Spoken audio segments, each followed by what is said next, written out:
কখনো কখনো মনে হয় সৌদি সরকার ইসরায়েলের থেকেও বেশি জানে। কেউ কখনো 40 জন শিশুকে, স্টুডেন্টকে হত্যা করার পর বলতে পারে যে হ্যাঁ এটা ঠিক হয়েছে? এই জঘন্য কাজটা করেছে সৌদি আরব ইয়েমেনেতে। অনেকে ভাবে ইয়েমেনে শুধু হুতিরা রাজত্ব করে, আসলে এমনটা নয়।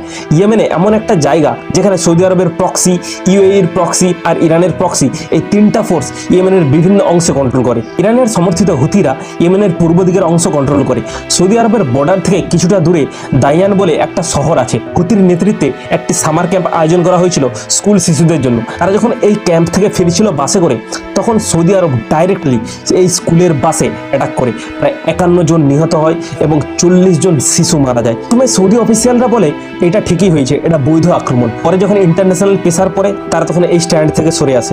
যে মিসাইল দিয়ে সৌদি আরব অ্যাটাক করছিল, সেই মিসাইল ইউএস থেকে ইম্পোর্ট করা। এখানে অবশ্য মুসলিম অ্যাঙ্গেলটা নেই, এখানে আছে প্রক্সি অ্যাঙ্গেল। ইরানের প্রক্সি, একদিকে সৌদি আরবের প্রক্সি, একদিকে ইউএইর প্রক্সি। এই তিনটা প্রক্সি ইয়েমেনে কাজ করছে।